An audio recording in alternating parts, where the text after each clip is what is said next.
Hi there, this is Dr. Raymond Abdurrahman, Clinic Director at Clinic Psychology Manitoba, coming to you from a very wobbly selfie cam. This time of year, typically we are actually at the Teddy Bears Picnic with our Worry Bear tent. However, since we can't do that this year, our team is going to do something very special for you. We're going to provide you with two videos, one from me talking to parents on how to help their kiddos manage anxiety, and one from one of my colleagues, Lila Levy, who will be providing you a video a little later today for your kids on how to manage anxiety. So, one of the most important things we need to do when we are talking to kids about anxiety is normalizing that worry. Now, it's very, very common that all of us will have some worry, and in today's pandemic environment, all of us can relate to the idea of having some anxiety. Talking to our kids about how we experience it too normalizes it.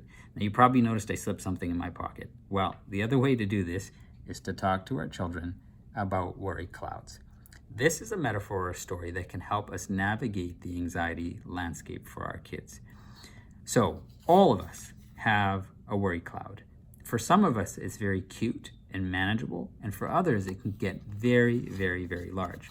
Now, anxiety can vary from person to person, and it'll be different in the same way that people are. We can have big, tough guy worry clouds, and we can have little girly worry clouds, or anything in between. When we talk to our children about the worry cloud that they have and help them identify what theirs looks like, but also what theirs makes them think, it takes a problem outside of themselves and doesn't make them blame themselves for any behavioral problems that might come about as a result of that anxiety. So that's step number one. The other thing to do is to help our children start to challenge a lot of their fears that they might have. And in order to do that, it might be that we sometimes give our kids the answers. But if we do that too often, they start to become reliant on just us. And we want them to start to have a good problem-solving mind in their own heads. And so we might provide them an answer to begin with, but over time, we want to be able to ask them questions that they would answer.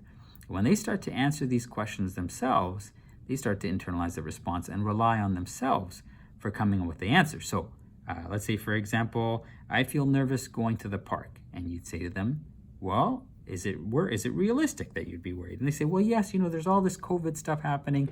And you might say to them, well, what do the public health doctors say?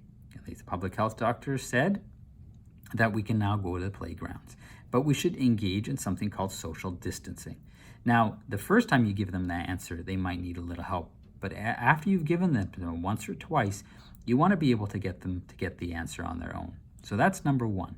And that's their way to talk back to their worries. You want to help them challenge a lot of their thinking. That's what we're doing. And now, for younger children, they may not have that thinking process. They just have a lot of feelings. And so what we want to be able to do is give them the language to identify that anxiety. And so for them, you'll be focusing more on the second part, along with teaching the language. And that's about facing our fears. The general rule of anxiety is that the more we avoid something, the worse it gets. So if we help our children gradually face their fears, their brain learns that there's nothing to be scared of anymore. In this pandemic environment, there'll be a lot of things that we won't be able to do anymore. And so we need to be creative and think outside of the box on how to help them face some of those fears. And that's okay. In that case, you can talk to other people and what they might have done, talk to your neighbors. And to open up about these kinds of things reduces the stigma on mental health, and not just for the children, but also for us as adults as well too. Last but not least, manage your own stress and worries, particularly about the COVID anxiety stuff. When you feel calm, your children will feel calm. They will rely on you for a sense of stability and comfort. We have a couple of resources online we encourage you to check out. Check out our Worry Shrinker website. If you Google Worry Shrinker or go to clinicpsychology.com/worry shrinker, you'll find everything you need there.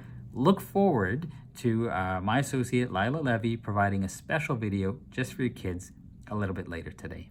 It's so good to see you all. Take good care, be well, be safe. We will get through this together.